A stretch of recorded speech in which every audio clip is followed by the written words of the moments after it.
Support for this program comes from Jazz on the Tube, the Internet's largest collection of free streamable classic jazz videos. From Miles Davis to Louis Armstrong, from Thelonious Monk to Duke Ellington. You'll find it all on jazzonthetube.com. Start your free subscription today.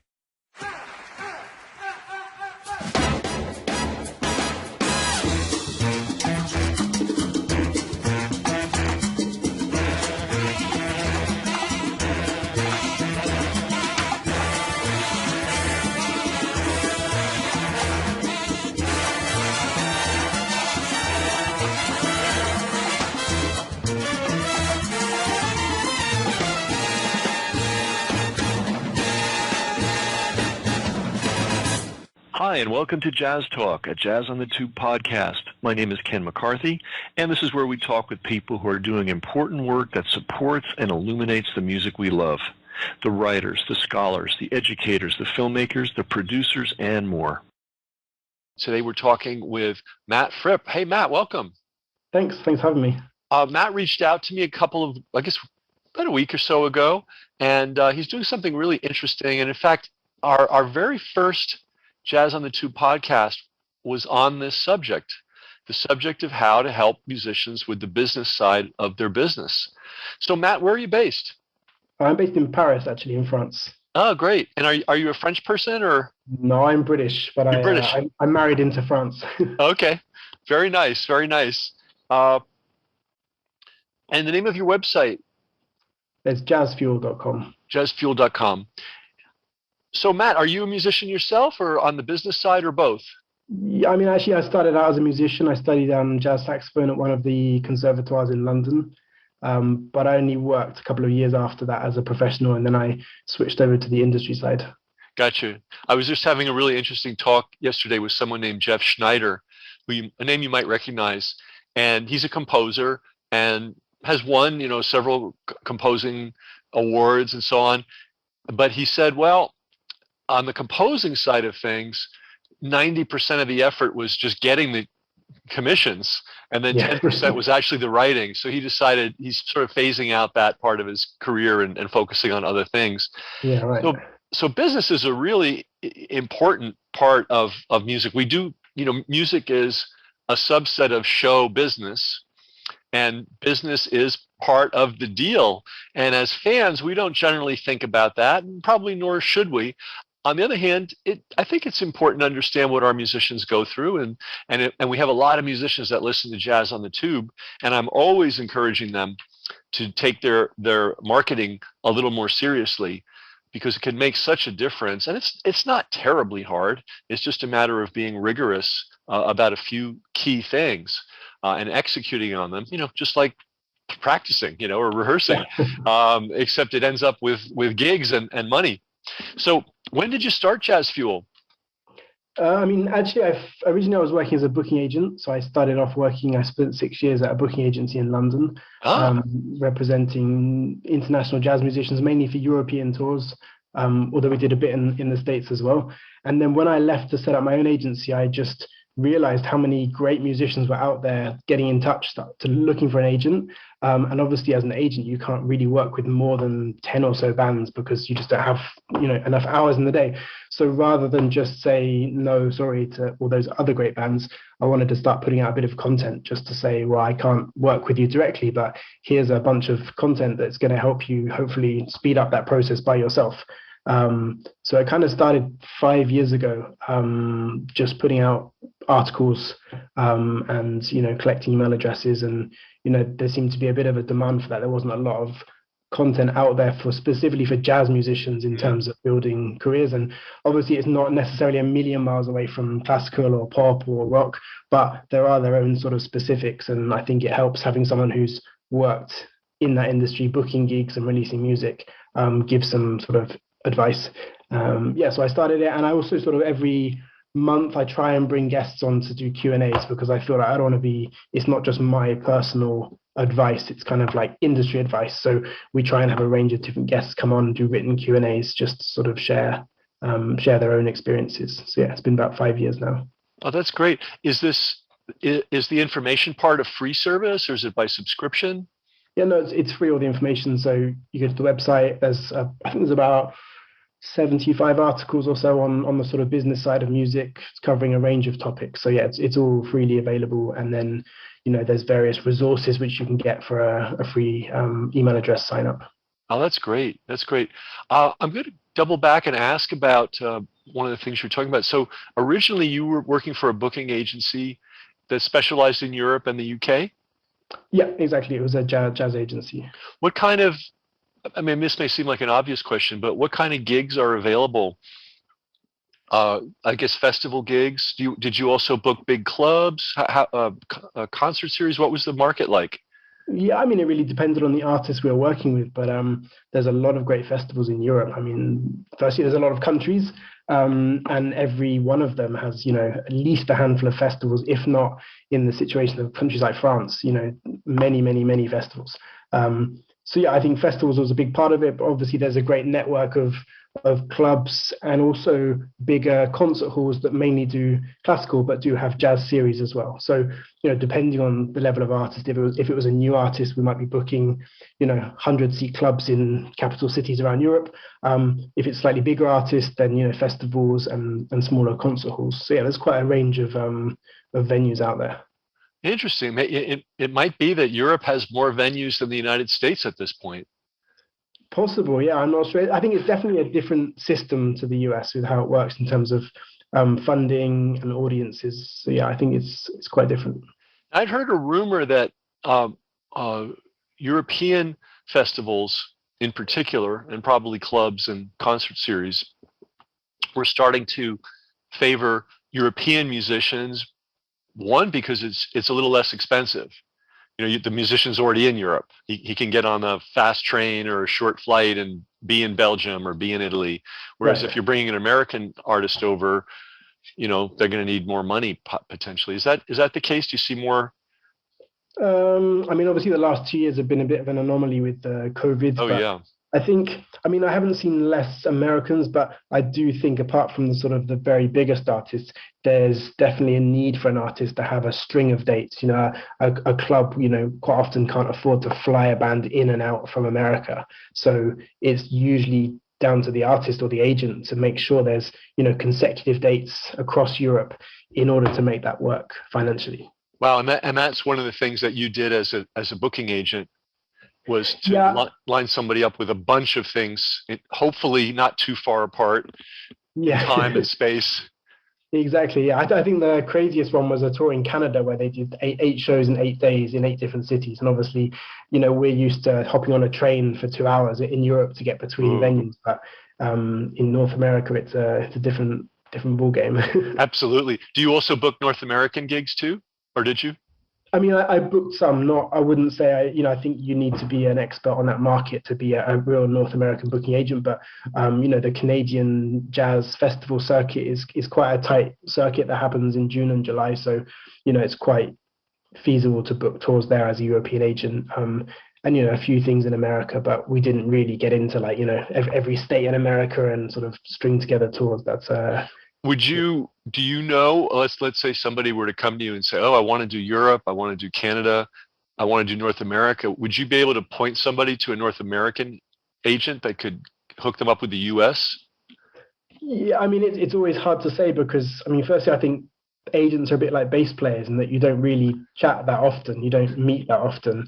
And also, I think every agent, even if you know their tastes, their roster's constantly changing. And, at some point, they might be on the lookout for a new project, whereas other times they might be so full on with a emerging artist they haven't got any time. So it's kind of hard to get into recommending specific agents. But what I always suggest, which I think we've done ourselves, is just look at who's representing other bands you're in your market who are similar to you.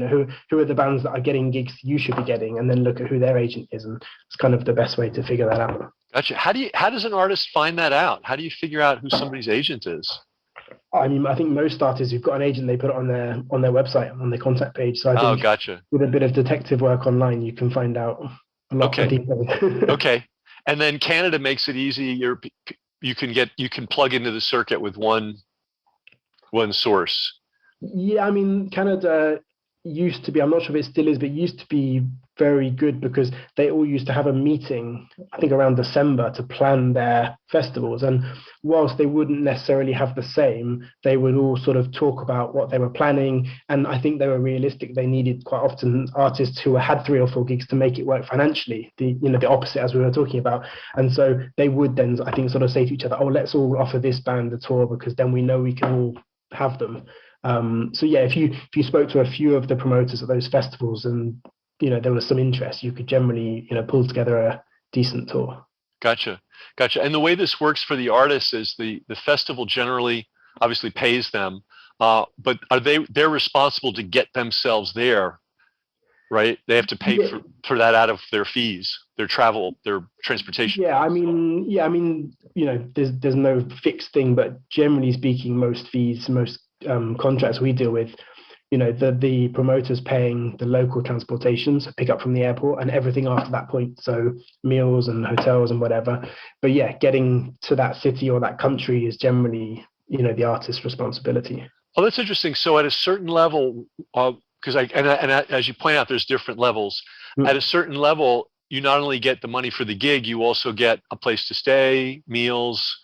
Yeah, I mean, we wouldn't usually do gigs otherwise because I think most promoters they've got someone has to pay for the hotel, so either it's going to get added onto the fee for the artist to arrange, which is going to be complicated in cities that they don't know, or the promoter's just going to have a deal in place with a hotel that does all of their artists or whatever. So unless there was a really good reason, we wouldn't generally sort of do a deal where the artist or us had to get into like booking taxis in a foreign country for the airport and finding a hotel and that sort of thing. Nice. So at a certain level, all that gets handled. Once you get the gig, you're going to be picked up at the airport. You're going to be taken to a nice hotel.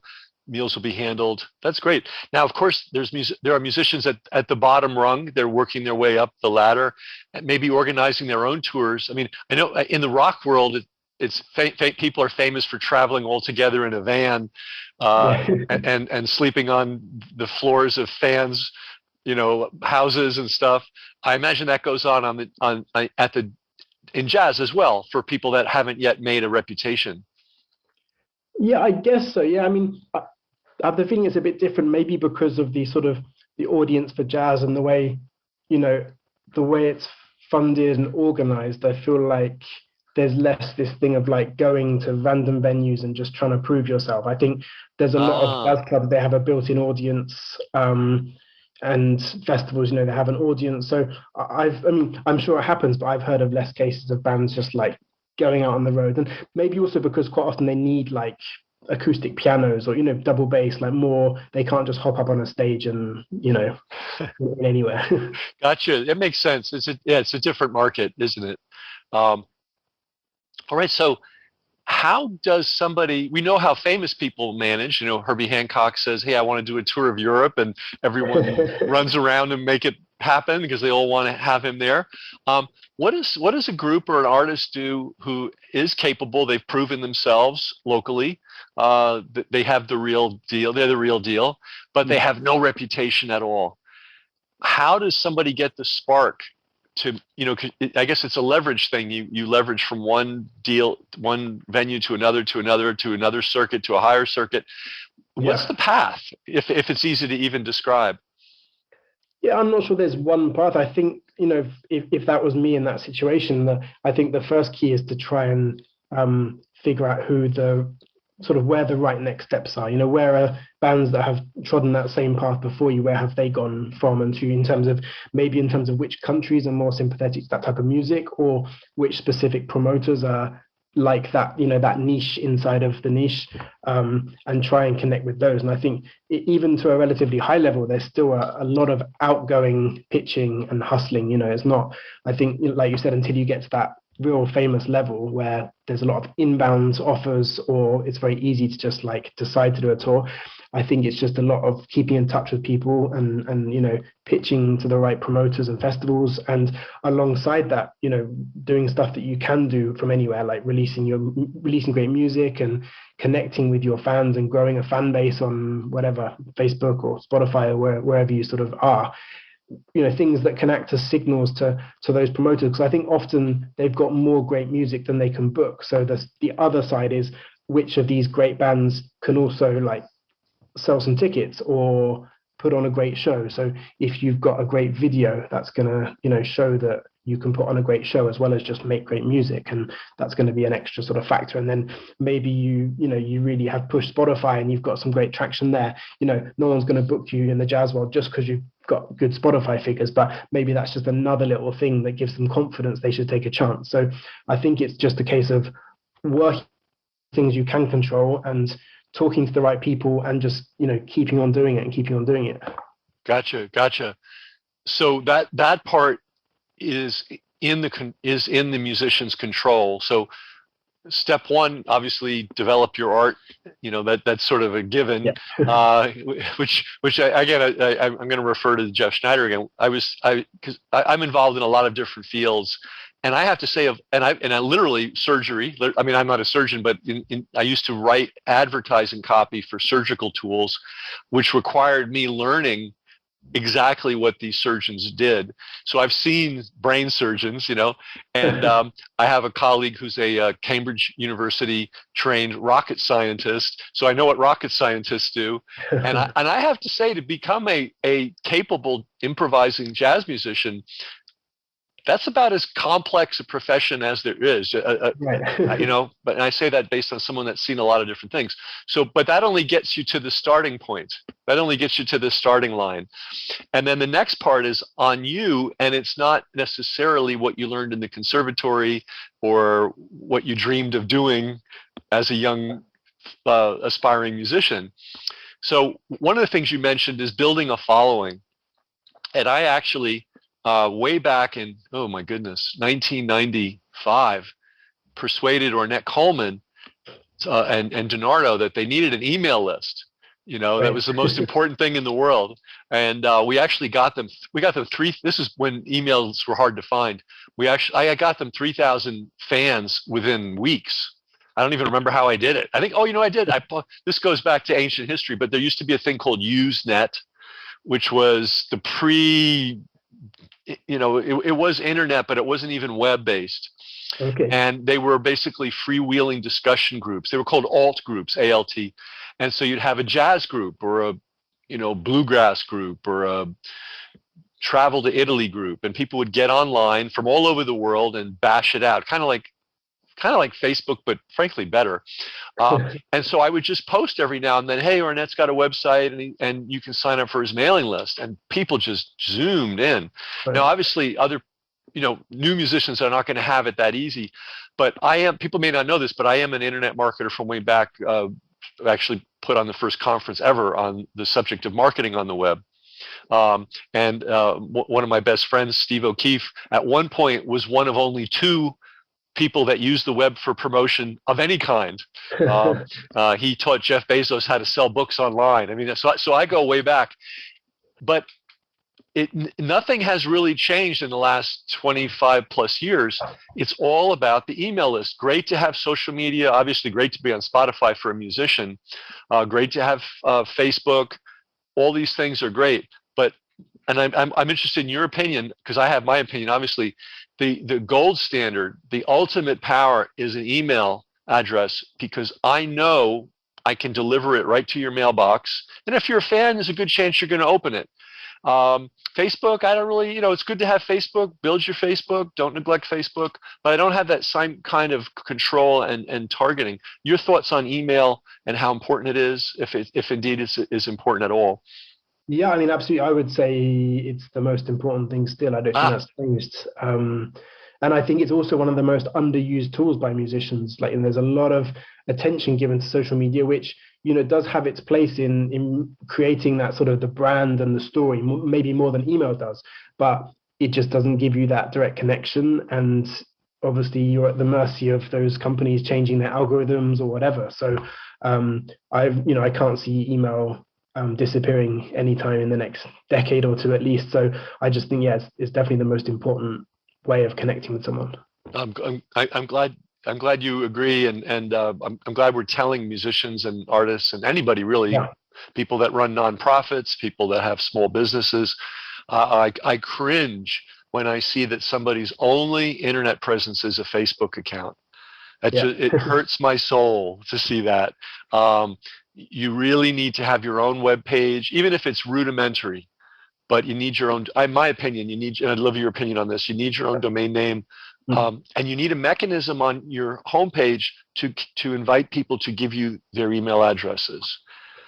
Yeah, and that's getting harder because this sort of incentive in the 10 years ago was very easy. You know, give us your email address and you get a free MP3 download, and that was kind of neat and simple and it worked. But now that people aren't really using downloads as much as they used to, it's getting harder. So I think bands need to be more creative and, you know, doing things like, you know, having an unreleased track on SoundCloud or on YouTube as an unlisted link that people only get when they join your mailing list. Things like that. So it does, you know, the challenge is how can you get people to give you their email address, because I think people are becoming more guarded with it, and when, you know, they don't want to give the email out everywhere because they're already getting tons and tons of emails coming in. So yeah, that is the challenge, I think, but it's one that people need to rise to. Yes, it's a creative challenge. Believe it or not, in the old days, you could just say join our mailing list. That's the only line of ad copy you needed, and people would join. Then the next step of evolution was get our free report. And that second level really is still the same. It's just the arms race to be so fascinating that people are willing to give you their email address. And what I always tell my marketing clients is you need to come up with something that's so tantalizing, fascinating, and wonderful that they don't even think about their email address. In other words, it's not even an issue whether they want to give it to you or not. They want that thing so much that they can't wait to give you. And it's a transaction. You know, get the free whatever the amazing thing is. Just give us your name and we'll send it to you. You know, and of course you have to receive it by email. So that is as important a creative undertaking as anything that a band or an artist can do, in my opinion. Getting those email addresses. I also counsel my marketing clients. Your whole function of Facebook, besides all the brand building and fun of Facebook, is to get people off Facebook and onto your private list. Exactly. Because you pointed out, let's say you're a fledgling band or a fledgling artist, and you're trying to get traction, and you've done all the right things, and you can tell a promoter, and I've got 3,000, I mean, that would be an enormous list, but I have several hundred email fans in your country. Yeah. That's got to be a plus, right? Yeah, and it's not even just a convincing tool. It's actually, you're actually going to sell more tickets, which means you're probably going to get booked to go back again. So that's what I always say to bands. If you can actually have enough fans in any city to sell out a venue, then you don't even need an agent. I mean, you probably would want one, but your end goal is not going to be to get an agent anymore, because promoters are going to be throwing themselves at you if you've got that control to bring people to their venue. Gotcha. And just to define that so people understand what we're talking about, here's my understanding. An agent is somebody who handles the business side of the arrangement with the venue. Yeah, I mean, it gets a bit blurred sometimes with the manager in jazz, but you know, technically the agent is responsible for everything on the live side, so negotiating the touring, and that's about it. And you mentioned that you could sometimes even dispense with having an agent. On the other hand, you know, for instance, if you have just a super following and everybody just loves you, and all the promoters just, they hear your name and they fall over, and you know, unlikely to happen. Let's be realistic, but it could happen in certain situations. But I would see the agent as somebody that keeps everything straight. I think actually it's legendary in the jazz world, especially in the olden days, for, you know, it's not so much anymore, but for club owners to abuse artists and not pay them or underpay them, or I think it is a famous story where some guys, might have been in the Afro-Cuban jazz world, some musicians went to collect their money, and the club owner just pulled his jacket back and had a revolver stuck in his waistband, and that was the end of the discussion. I imagine those things, you know, that's probably an American thing, but those things probably don't happen very often anymore. And yet it is business, and it must help to have a business person being your interface. Yeah, I mean, even if you were at the level where you could just get the gigs coming to you, you would still have an agent because, like you said, they take care of business, they do the contracts, and also there's a certain amount of sort of strategy and planning because just because you could play 300 gigs in a year doesn't mean you should, you know, and sometimes there's gigs that actually you should not do because, you know, maybe it doesn't fit the longer plan or it's not the right type of venue. So there's all sorts of other considerations as well. So yeah, I mean, even if you didn't need an agent to have enough gigs, you would still want someone filling that role as sort of an expert, an advisor on that sort of part of your career. Oh, great. So in addition to facilitating everything and handling all the business end, they can provide you with good advice as well. Yeah. And what does an artist pay for an agent's services? Yeah, I mean, it varies, but I don't know, sometimes it's different between the US and Europe, but generally 10 to 15% is sort of standard commission for that. So, you know, they only earn when the artist is touring or doing gigs.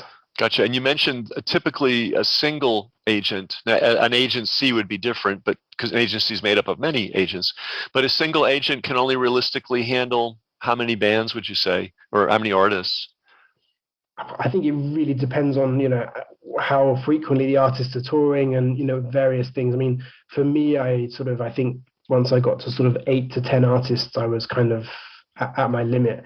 I know big agencies, they have, you know, firstly they have assistants, they have, you know, I was doing a lot of the back office stuff for my own touring. So I was doing schedules and contracts at that time. But, you know, if you're an agent at a bigger agency and you're just confirming a gig and then wiping your hands of it and there's someone else dealing with the logistics and the contracting, then, you know, in theory you could deal with a much bigger roster. But I think, yeah, I mean, for me, 10 was always sort of an upper limit.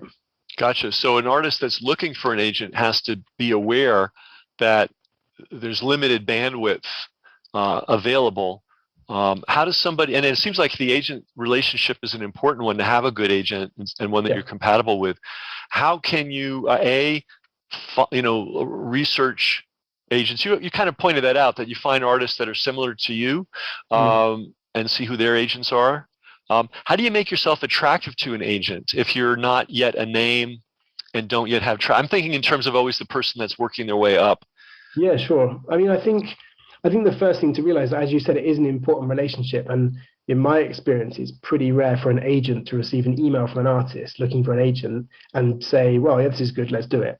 It's usually something that sort of evolves. I mean, I've had bands that I've represented that, you know, we've been in touch for a couple of years before that point because it's not just about the music. I mean, obviously, like, that's the one thing, you know, the music's got to be great. But then, you know, for an agent, it might be, well, how would that sit with my current roster? Because, you know, I don't want too many things that I'm going to be targeting to exactly the same places. You know, or even have I got space for that right now? And then I think the other consideration, which the artist can control, is this artist going to be good to work with? Are they nice? Are they proactive?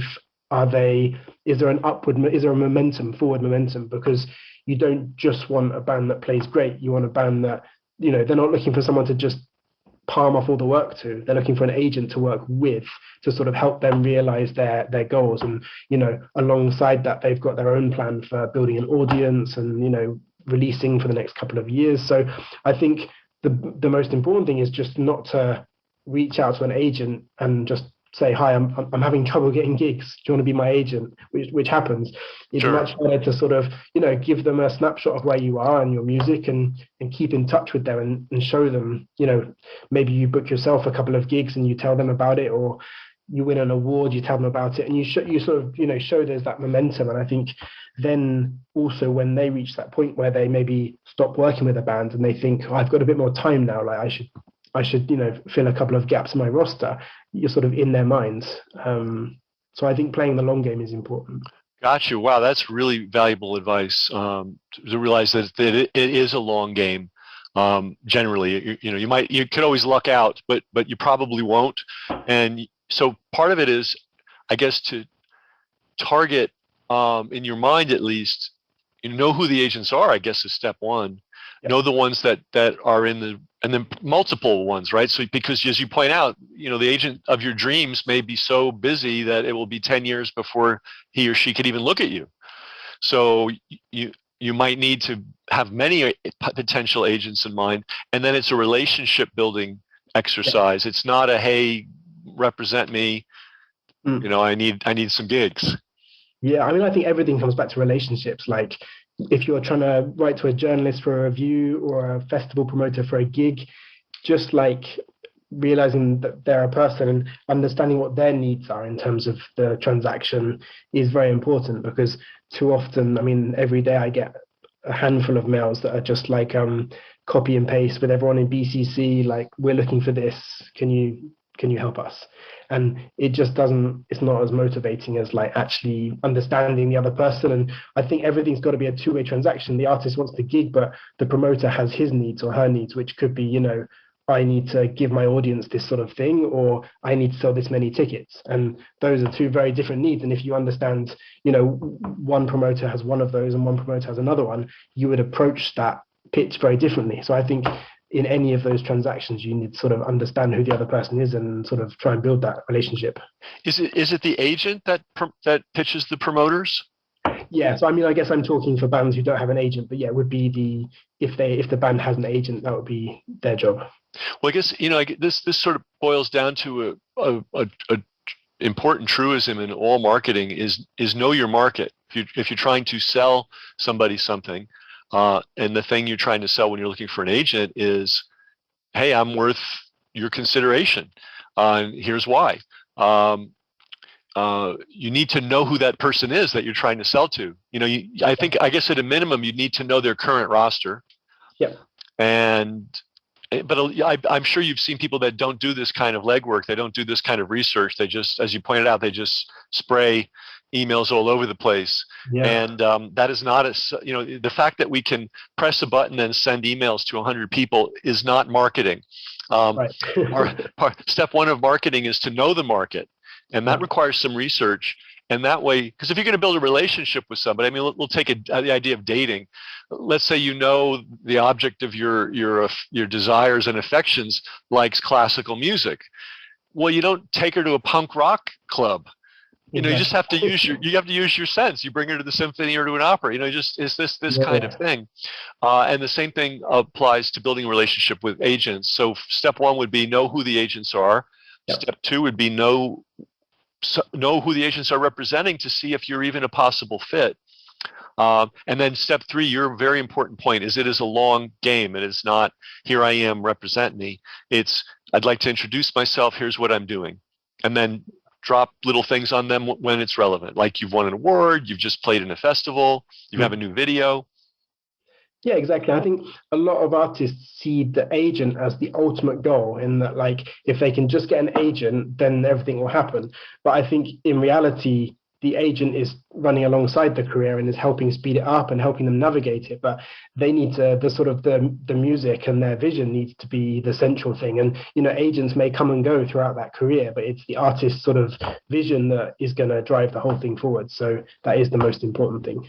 Gotcha. So it goes back to being the artist, yeah, and developing your art continuously. Yeah, I mean, it's really hard. I mean, you imagine you've got to become a world-class improvising jazz musician, and you've got to navigate all this business stuff. I mean, it's not easy. I always tell listeners, it's when you're at a festival or you're listening to Spotify or you're buying a vinyl record, you're just seeing the tip of the iceberg. You're only seeing the artists who managed to somehow make it into the commercial sphere and survive. Mm-hmm. And not everyone does it, and it is very hard work. And we know plenty of great musicians. A guy named Ed Kelly comes to mind, he was a phenomenal piano player. Oh my God, I'm as good as it gets. He never left the Bay Area of San Francisco. He didn't want to. Yeah. And so he focused on being a mentor to local musicians and playing all the local gigs and hosting the greats when they, everybody wanted to play with Ed when they came to town because they knew he was the greatest. But if you're not in the Bay Area of San Francisco during a certain period of time, you would not have a clue that Ed Kelly even existed. So that's another way to be a jazz musician. Say I want to play all the clubs. I want to do a European tour. It's attainable, but it's yet another level of exertion that you're going to have to go through. In other words, I guess my point is it's not automatic. Being a great musician does not translate into being a great commercial, I hate to use the word product, within the jazz world. No, I mean, I think unless you're that 0.01% genius of your generation, for everyone else, there is some sort of combination of talent plus hard work. And, for some that might require more hard work than others or more talent than others. But yeah, it definitely involves some sort of some work on the business side of things as well. Yep. And it seems like a key thing is to make yourself agent worthy, agent ready, and then begin the marketing. It sounds like it's a marketing process long term to get the right agent. Yeah, and also, I mean, one of the best ways, ironically and frustratingly for musicians, one of the best ways to get an agent is to have lots of gigs, because of course. An agent, you can see it works, and they can see they can sort of make it into something more. So if you focus on not on contacting agents all the time, but pitching to gigs all the time, then that agent is probably going to arrive, and if he or she doesn't, then you've still got some gigs that you've managed to book in your quest for an agent. So I think that's, by all means, build relationships with agents, but the way to get gigs for sure is to actually ask for them rather than trying to find that person who's going to ask for them for you. Great. Well, that's sort of a parallel track. While you're making your own gigs happen, you're also scouting around and seeing if you might be able to connect with a compatible agent. Yeah. But not to depend on having an agent for your career, because that's as you point, and this is true in every field, in book authoring and public speaking. If you want an agent, if you're already successful, the agents will find you. Exactly. And you can become successful by your own efforts. This is from the world of publishing, but this is an important lesson. There's a famous book from way back in the 70s. I think it was called Your Erroneous Zones or something, and by a guy named Wayne. I don't know, I'm messing his name up. But nobody wanted to publish his book. So he published it himself, filled his trunk with cases of books, and drove from one town to another in the United States, dropping in on every single bookstore he could find, until finally he had sold so many books that a big publisher said, "We want your book." Yeah. And that's kind of how, I'm sure, something similar for music. So let's then talk about, we don't have an agent yet. We've got ourselves musically together. We know we're ready. We know we're competitive in the marketplace, because it is a marketplace, ultimately show business, not just show business. How do we find gigs? Yeah, I mean, I think it's kind of a lot of the same process as finding an agent, but at a larger scale. So, what we do for every artist we've worked with is, look at who are those bands who are doing the gigs that this artist should be playing, and not just have a look around, but, meticulously make lists and spreadsheets of all the clubs and festivals that those sort of target artists are playing at. And then that's our focus. And then, maybe that can be a list of 100 different places, but suddenly you've narrowed down your efforts, to a relatively manageable amount. And then it's just a case, writing to these people and, in a good way, and, getting them to listen to your music and getting them to see there's stuff happening and there's stuff coming up and there's news, and, and then a bit of luck, I guess, as well, because, even if you find 100 people who love your record, they've still got, a ton of other bands also playing great music to choose from. So, it's not 100% given that you're going to find gigs like that, but it's definitely the route that leads you to the right places. Gotcha. So step one is knowing the market, knowing all the venues that there are.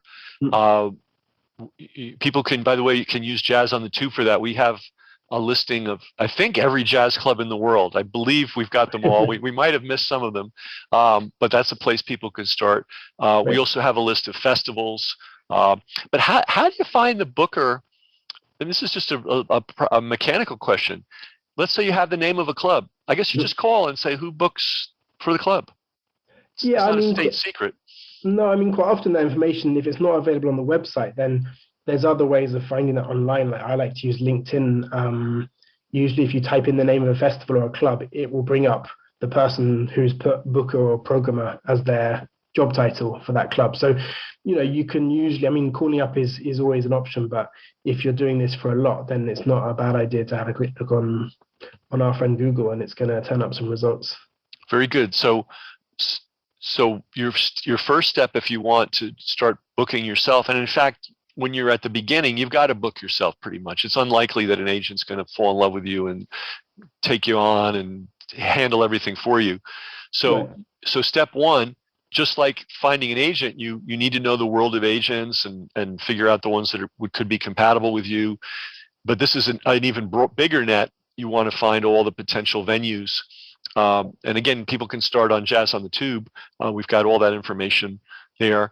And then you build up your spreadsheet. I'm glad you pointed that out. It's funny, even in, we're talking about art here, but even in the world of business that has no pretensions to art of any kind, they're just selling widgets. I can't get many of my clients to build their spreadsheets for their possible.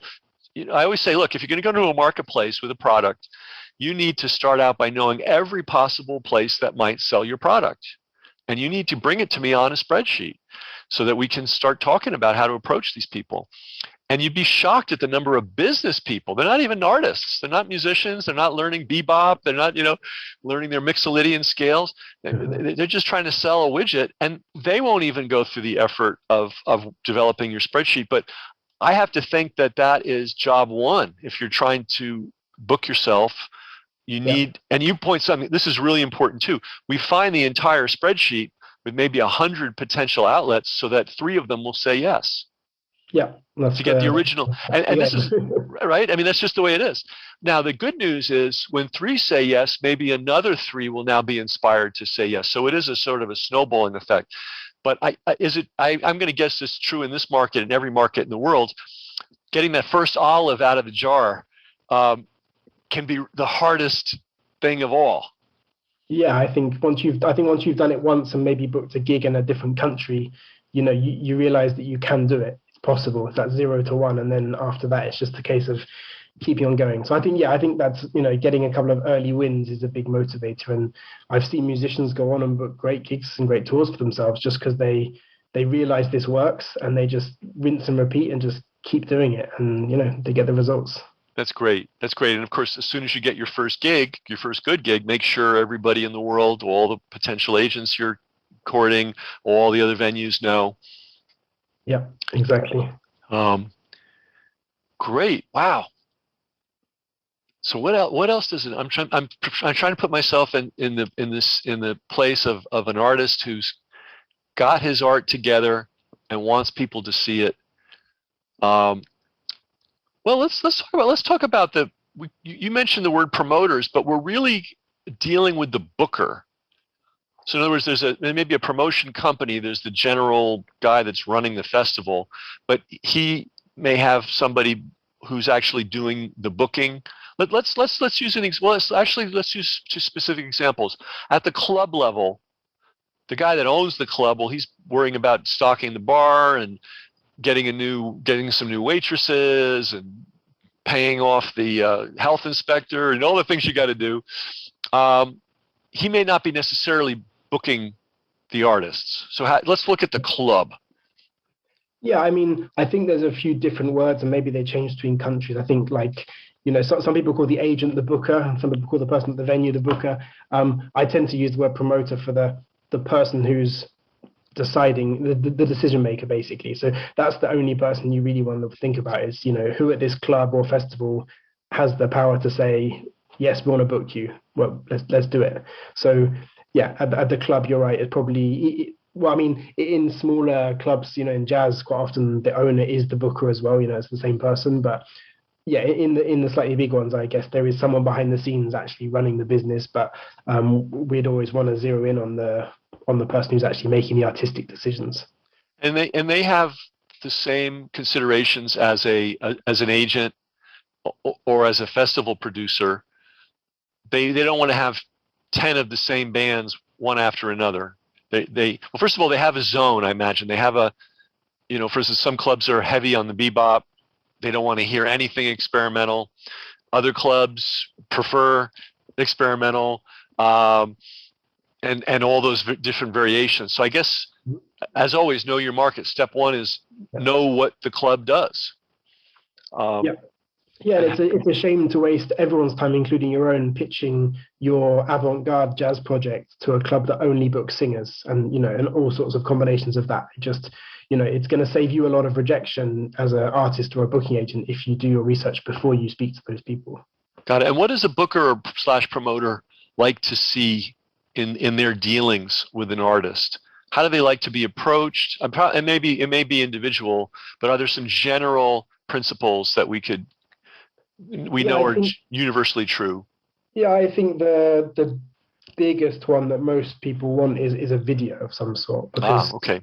not only do they, I think not only does it let them see and imagine what the band would be like in their venue, it also, like, the level of professionalism in the video also shows them the level of the artist in terms of the business side of things, and maybe also shows them what materials are available for them to promote the show. So if an artist comes with a great video, it's much more convincing.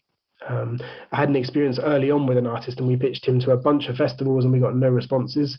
We made a music video and we repitched to everyone, and we got 3 or 4 offers straight away. And the music hadn't changed. He hadn't become more famous. The only thing that had changed was, with a click of a button and 60 seconds of time, they could get it. They could understand it. Oh, it's this music. Oh, it's a professional level. Oh, this would help sell tickets, and they just understood the whole thing. So I think for me, I can't really imagine trying to book an artist that didn't have a half decent video, because it's hard enough to get the attention of these people without having to try and explain the music in words when everyone else is just saying, click here and go to YouTube and you're going to understand it. Gotcha. This is really important. So you use the phrase halfway decent.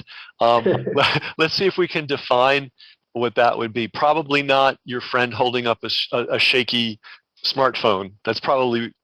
Yeah, I think that would probably be out. I mean, I think it doesn't have to be, film crew, lighting, everything. But even these days, even just like, if you hired your local jazz club in the afternoon when it was empty and had 2 new iPhones set up in a still position, you'd probably get a good enough recording to sort of like edit together. So it doesn't have to be some big production, but I think it needs to be sort of, like I said, just to show them that it's professional as well. Because if you send them something and they think, oh, I can't put that on my website because it's not going to convince people to come, then that's kind of a big problem straight away. Gotcha. So from a Hollywood point of view, obviously you need the act, so your music has to be together. So we'll assume that's the case. And then the second issue is the setting. So find an interesting setting to perform in. I love the idea of renting or borrowing an existing performance space. That really helps the buyer visualize, oh, they're in a club, they're on a stage, it's working. They can show up, because we have to realize that the promoter, the booker, has some fears, like, will this be good music is one. Are these guys professional? Is it going to be a good show? Is my audience going to like it? I mean, I used to produce and promote things of all kinds, including music, and we worry, especially with somebody new that we've never worked with before. And we don't want to worry, So I think part of the purpose of the video is to let people see not only the music, but, oh, these are real guys. These are real people. They're going to, and this goes without saying, but maybe it needs to be said, be easy to work with. Right. This may seem absurdly simple and absurdly obvious, but everybody's busy, everybody's struggling, everybody's hustling to just survive. And the last thing a booker or an agent or anybody needs is somebody that's difficult in any way. So that's just obvious. Yeah, but I think most agents and promoters, they'd have that as a red line. Like, there's too much great music, and we're all in this for the music as well as the business. I mean, it's not the most lucrative business to get into, so you're in it for the music and the experience. And if someone is difficult or rude or just not fun to work with, then you'd need a pretty good reason to keep working with them when there's lots of other brilliant musicians who are also sort of a pleasure to be around. This is so important. So just like in any sales sort of situation, and I'm going to say this, you don't need to be the greatest salesman of all time. You don't need to be a backslapping type of person. but at a minimum, make sure you smooth out all the rough edges and be polite at a minimum, respectful. If you can be fun, all the better. But don't worry, be yourself, but make sure you're that easy. You're that person that when people hear your name, they go, "Oh yeah, Exactly. he's welcome back anytime." Not, "Oh my God, not that guy again." Right. we want to avoid that. So this ain't good. So we don't need to hire a 3-camera Hollywood crew for our video. We just need, and by the way, lighting is important. If you're going to spend some money, maybe make sure the club's lit properly. Sound obviously is very important, but it doesn't need to be the greatest production ever. It just needs to convey that you're good and you're solid and you're going to work on, you have the potential to work on their stage. Yeah, exactly. And another good tip is there's a lot of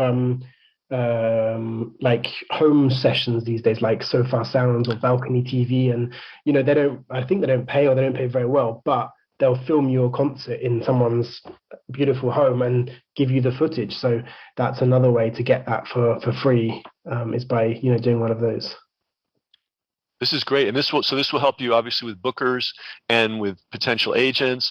And let's talk about festivals. I mean, is the process that much different? It seems to me like you find who the buyer is or who the booker is. You approach them with the materials.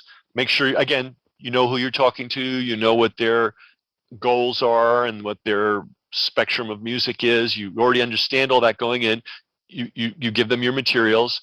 Is there anything majorly different between going to a festival producer and a promoter and a club promoter? Not really, no. I think the only difference, which is subtle, is that often festivals will have their headliners who are selling the tickets, and so maybe the smaller artists, they're not so concerned about selling tickets with that artist name than they are with, is the music perfect for this festival? Whereas, a club might be thinking, well, I've got to also make sure I can sell tickets with this band. So, that's one of several reasons why I think festivals are more interesting for newer artists to go after, because even if you manage to do a great job convincing a club in, I don't know, Chicago to book you for their 300-seat venue, if then you can't sell more than 20 tickets, you're not going to come back afterwards. So, you've got to sort of think past that initial booking. So, getting on a festival where there's going to be 1,000 people there because they've come for the festival, that's kind of a much easier prospect. Got you.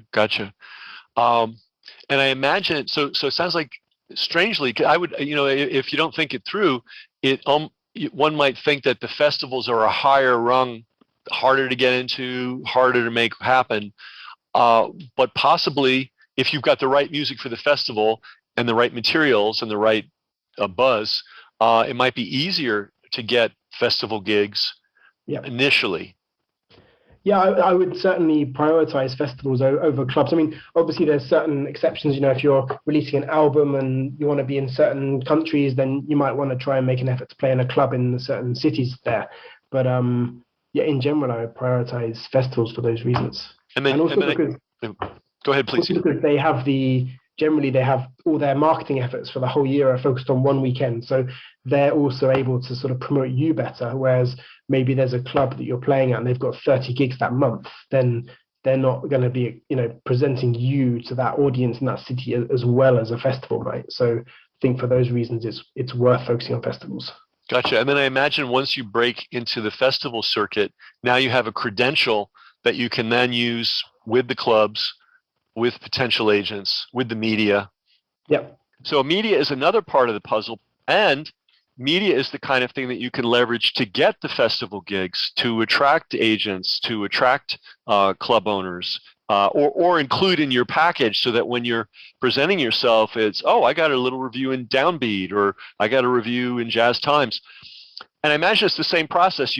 You have to go out and find all the potential venues, or in this case, reporters, writers. Yeah. Make sure they're in your zone. You don't bring a wild avant-garde thing to a guy that's strictly bebop, or someone that's strictly big band, 30s style or 40s style. So you have to know who you're targeting, and then you just same thing. You target as you knock on 100 doors, and maybe two people will go, yeah, Yeah. I'll write about it. I'm interested. Yeah, I mean, I think it's an easier proposition as well, because for a gig, you're up against a lot of other bands for a sort of fixed number of spaces, and you're asking that person to pay you a potentially substantial amount of money as well. Whereas with a review, you're asking for someone's time to listen to an album and write about it, and so that tends to be more, the successes tend to be higher, sort of as a sort of ratio for pitching for press than it does, pitching for gigs. And also the turnaround time is a lot quicker, because you've got an album coming, you pitch it, you get a yes or no, it happens or it doesn't happen, and then you're sort of 3 months later, you're kind of out of that album cycle maybe. Whereas, the gig thing is like every year is a new cycle, and you keep sort of grinding away at it.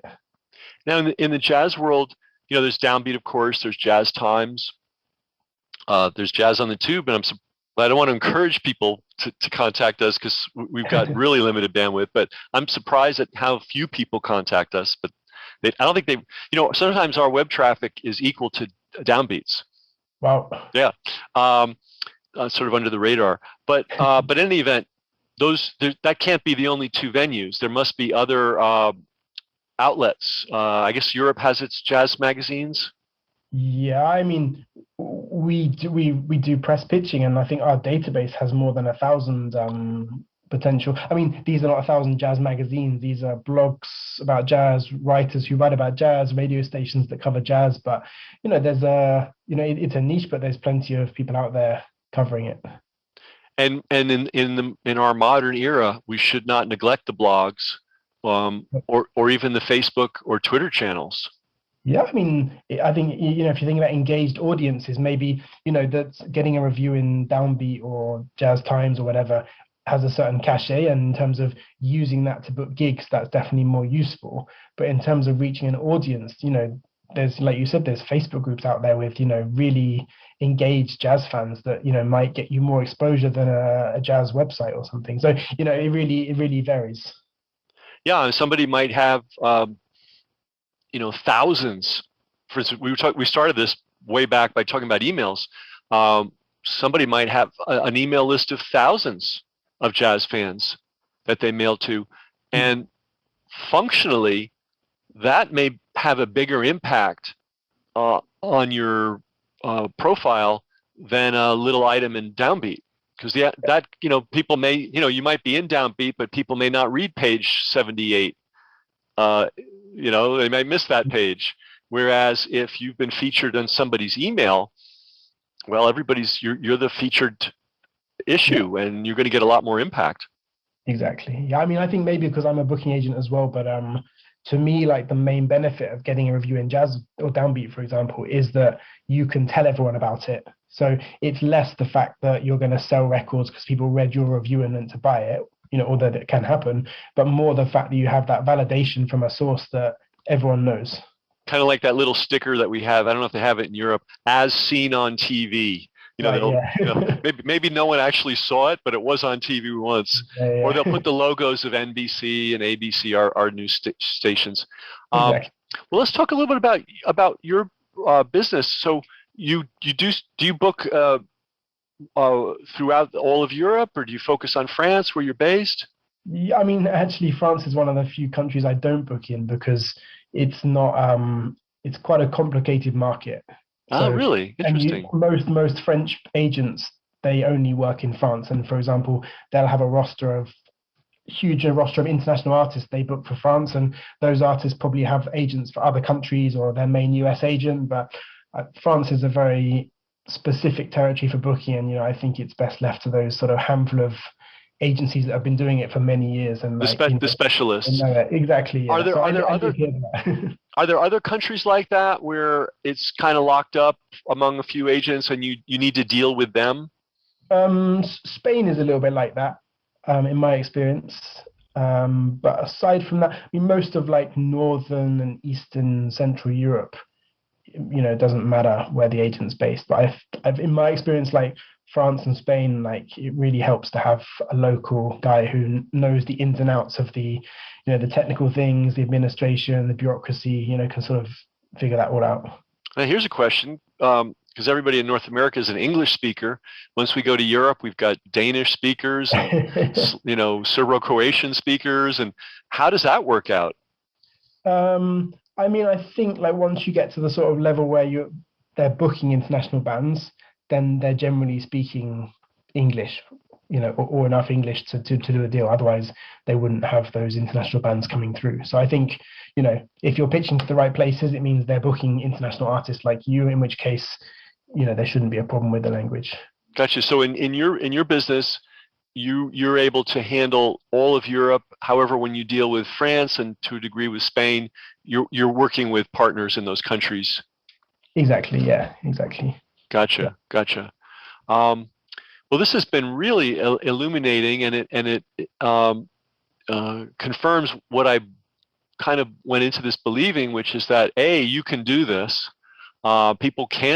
You can, if this is your goal to have international prominence and play all around the world, you can do it. And it's not rocket science, but it is shoe leather. In other words, going door to door in a sense. I call it digital shoe leather. Luckily, we don't have to physically go out and knock on doors, but it's the digital equivalent. And you know, if you're not getting results from a few tries, well, it may be because you need to knock on 100 doors and research what those 100 doors are. So but to end this, let's talk about the pot of gold at the end of the rainbow. We've talked about all the work and all the mechanics. When it goes right, what does it look like? And why would anybody put themselves through this ordeal to get there? I mean, I think that's kind of, you know, the musician's calling, isn't it? There's no point being the best musician you can if you're not able to be out there playing it to new audiences. So I think, you know, I work with plenty of bands who are not necessarily famous, but you know, that's their job. Their regular job is getting on a plane, going to a club or a festival, playing a gig, you know, selling CDs, going out the next day doing the same thing somewhere else. And I think, I mean, if you want to be a musician, I mean, I can't think of what's better than being out there and playing and getting to see the world at the same time. Well, and for people who haven't had a chance to see the world, let's talk about Europe and the Europe festival scene. It seems very. I've actually never been to a European jazz festival, but I've been to Europe, and I will say that it's amazing for us here, born and raised in North America. It's amazing to experience Europe just on any level, and I can only imagine what it would be like to be performing in front of European audiences. It must be really interesting. Yeah, and I think, you know, the most interesting thing to me is the fact that Europe is lots of different countries and cultures, but they are so close together. So, you know, you could play a 3-day tour and be in 3 different countries in 3 days and experience 3 different audiences. So, you know, it's a really interesting place to be. And I think also too, and this we know from history, there have been a lot of great American-born jazz musicians throughout from the beginning, going way back to the 20s, who not only toured in Europe but stayed in Europe, because there was something about the quality of life and also the quality of the audience. Possibly, I don't want to disparage North American audiences because they're great in their way, but there seems to be a level of respect and seriousness that you can sometimes get from a European audience that might not be so easy to find in North America. You might get a very boisterous audience in America, and but it almost seems like the knowledgeable jazz fans, and this sounds funny, but I think there's a kernel of truth here. The more serious, knowledgeable jazz fans can often be found in European audiences. I don't know your thought on that. Or... Yeah, I mean, to be honest, I don't have enough experience of being at shows in America to really compare the two. But, you know, I know that even inside Europe, different countries have different types of audiences. So, I guess it is different wherever you go. And yeah, I guess maybe for a non-European to come and live and work in a completely different culture is kind of adds another layer of excitement as well. And yeah, I think, you know, there's a lot of, you know, in the center of Europe, there's a lot of festivals that bring a big range of, you know, different types of people, different ages, and, you know, they're very open to sort of new things. So maybe that's why some of those old jazz musicians back in the day found a good home there to sort of try their whatever they were working on. we've got a trend here, which is our jazz festivals are morphing into pop festivals. So they'll have Wayne Shorter and Eminem, and they call it a jazz festival, and that's becoming the norm. I won't say it's becoming the norm, but it is normal. It's now a normal thing. Is that happening in Europe, or are the festival staying? Is a jazz festival still a jazz festival? Yeah, I mean, I have seen, there's the North Sea Jazz Festival, one of the most famous ones in the world in the Netherlands had people like Prince headline before. So, I mean, not as far as Eminem, but, artists that would not be called jazz, but definitely have, elements of that in their past or whatever, So, yeah, there's definitely, I think, a move towards that sort of more commercialization. I guess back in the day, jazz was pop music, so they didn't need to look anywhere else to bring in those big audiences, whereas maybe now they do need to try and cross over, I guess, as they call it. True. And then there's one other thing about Europe, too, is that European societies and through their governments really support the arts. In the U.S., you're really on your own. I mean, there's a couple of grants and a little bit of this and a little bit of that, but it's you're on your own. Whereas I feel Europe and Canada might even be an example too. They spend money on their artists. They're proud of their artists. They want to raise the country's global profile by supporting their arts.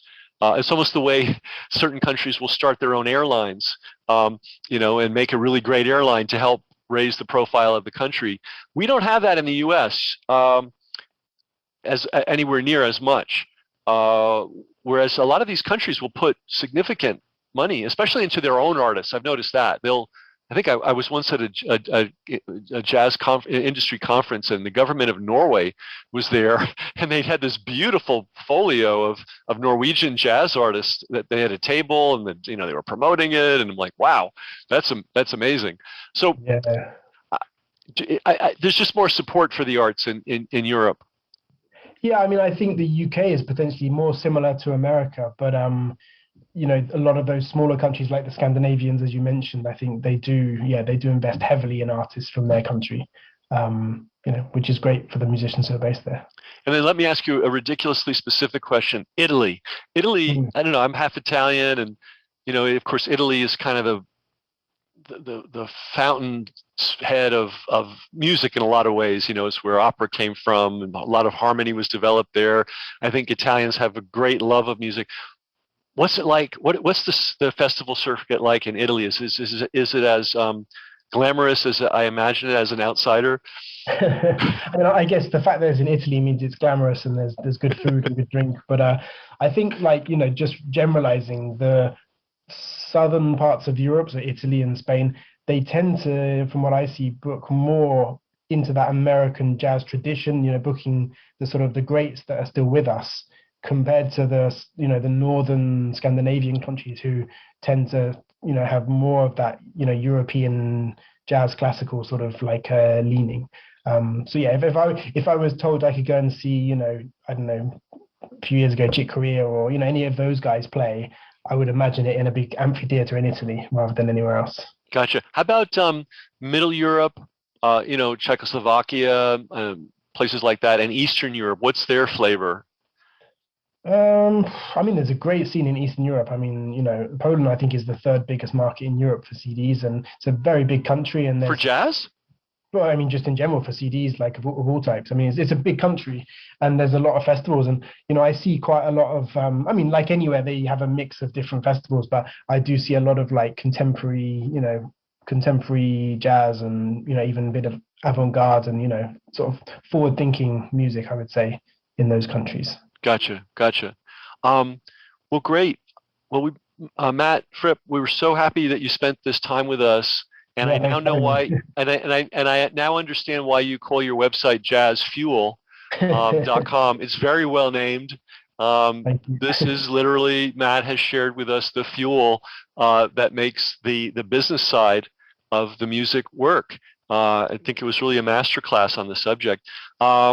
So people can go to your website. They can become subscribers.